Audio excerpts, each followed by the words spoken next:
तो दोस्तों आज के इस वीडियो लेक्चर में हम general rotation from any given point taken as the axis of rotation इसको समझने की कोशिश करेंगे। इसमें आप देखें कि जब हम ये कह रहे हैं कि हम जनरल रोटेशन देना चाह रहे हैं, then we will try to have a point of rotation, and this particular general point of rotation will be one from which it is rotated, like जैसे आप देखें कि the earth rotates around its axis of rotation also।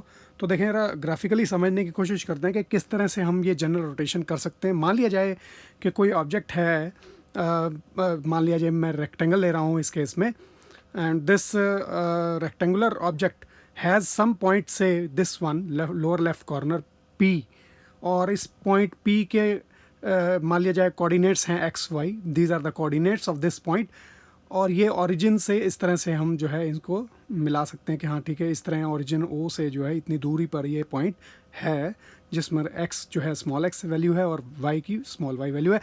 तो अगर आप इस point से इस ऑब्जेक्ट को कोई भी angle, particular angle theta degree से घुमाना चाहते हैं, and that rotation is on the anticlockwise, which is positive rotation, then to rotate the object from this particular point, what we need to do is we need to perform some number of transformations।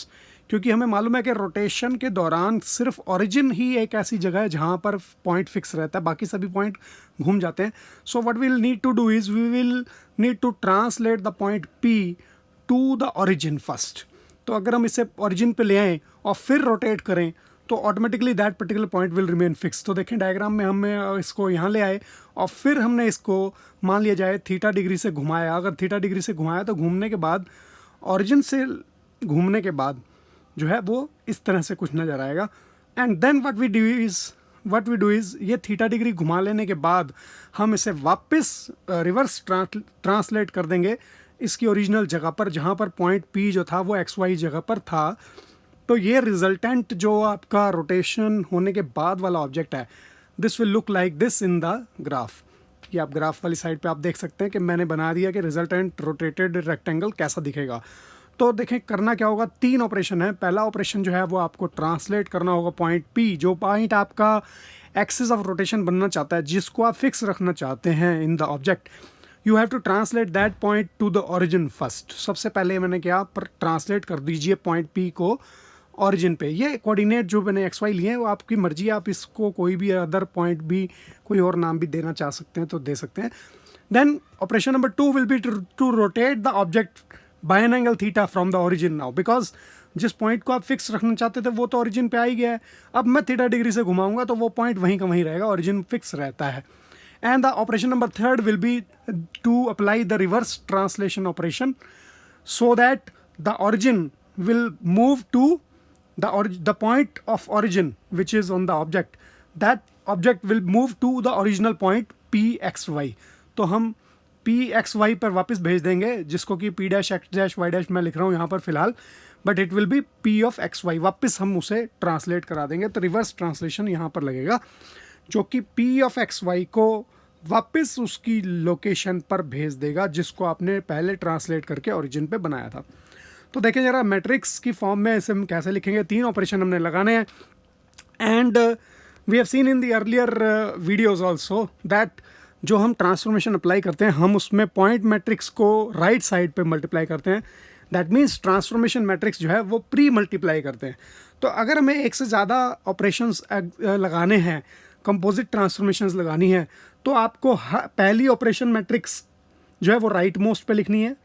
Second operation जो आपने matrix लगाया वो आपको बीच में लिखना होगा, और उसके लेफ्ट में तो आपको बार बार ऑपरेशन 1 के लेफ्ट में ऑपरेशन 2 वाली मैट्रिक्स आएगी और ऑपरेशन 2 के लेफ्ट में ऑपरेशन 3 वाली मैट्रिक्स आएगी। तो कुछ इस तरह से दिखेगा। कंपोजिट मैट्रिक्स C जो है that will be given bye T of -x - y का इन्वर्स, जो कि आपने इन्वर्स ट्रांसलेशन लगाया रोटेशन का r थीटा, और ट्रांसलेट जो करा था आपने पॉइंट XY को ओरिजिन पे लाने के लिए -x - y वाला वो। और आपको पता होगा कि इन्वर्स ट्रांसलेशन जब आप करेंगे तो जो वैल्यूज़ होती हैं Tx Ty वाली वो नेगेट हो जाती हैं। तो इस तरीके से T ऑफ XY आ गया पहला मैट्रिक्स, दूसरा मैट्रिक्स r थीटा है, और तीसरा T ऑफ -x - y। तो अब आइए जरा मैट्रिसेस को लिख लेते हैं होमोजीनियस कोऑर्डिनेट सिस्टम के हिसाब से। So it becomes 1 0 x 0 1 y and 0 0 1।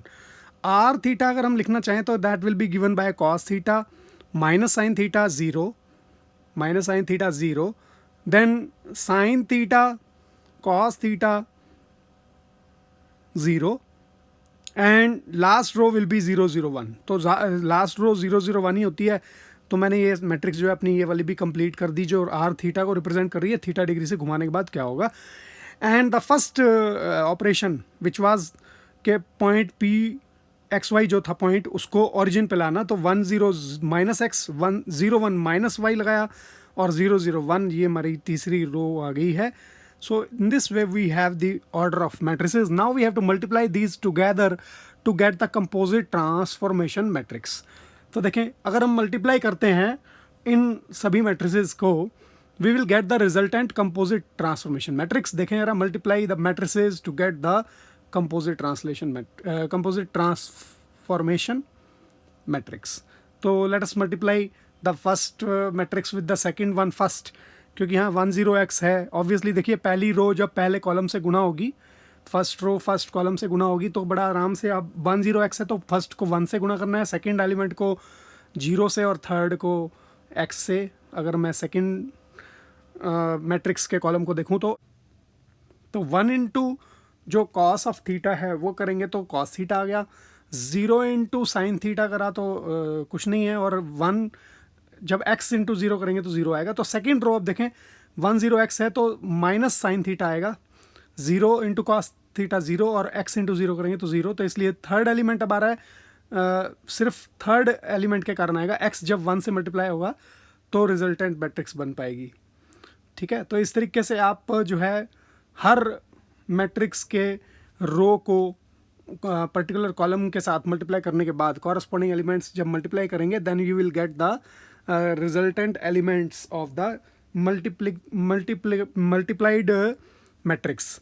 तो मैंने third matrix as it is अब लिख दिया। अब हम दोबारा से इन दोनों मैट्रिसेस को मल्टीप्लाई करते हैं, and we will get the composite transformation matrix. तो देखें, कॉस थीटा इंटू 1 तो कॉस थीटा आ गया, sine minus sine theta into 1 करो तो माइनस साइन थीटा आ गया, और जब थर्ड कॉलम साथ मल्टीप्लाई होगा तो minus x cos theta minus minus plus हो गया वाई साइन थीटा, और x आ गया साथ में, प्लस ऑफ x आ गया साथ में।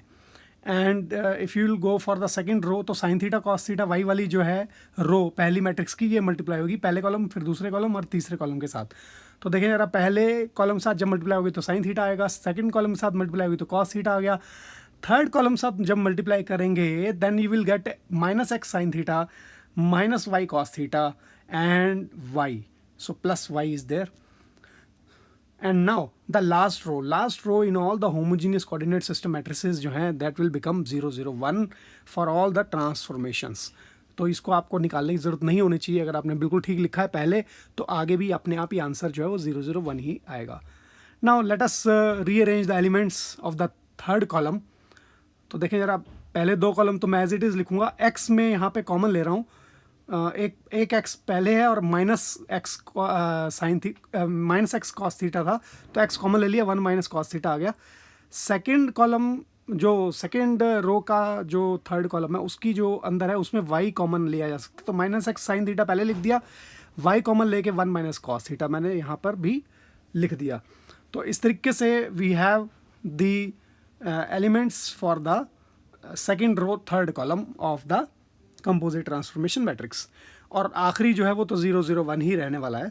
तो in this way what we have done is we have found the composite transformation matrix which represents the rotation of theta degree from an arbitrary point taken up as the axis of rotation. आशा करता हूँ आपको ये बिल्कुल अच्छे से समझ में आ गया होगा। डायग्राम के अंदर जो आपको मैंने रेड बॉक्स में डाल कर दिया है फार्मूला, इसको आप याद रखें, या फिर आप ये तीनों मैट्रिसेस लिख कर मल्टीप्लाई इतनी स्पीड से कर लें ताकि एग्ज़ाम के टाइम पर आप इसे आराम से सॉल्व कर पाएँ।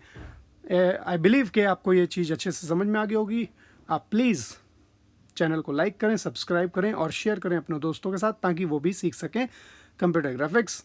और प्लीज़ ये फार्मूला याद रखने की कोशिश करें, या फिर आप इसका कंपोजिट ट्रांसफॉर्मेशन मैट्रिक्स जब आप बनाते हैं तो you start practicing and multiply it again and again to get the answers in the desired time. Thank you very much. Bye bye. See you.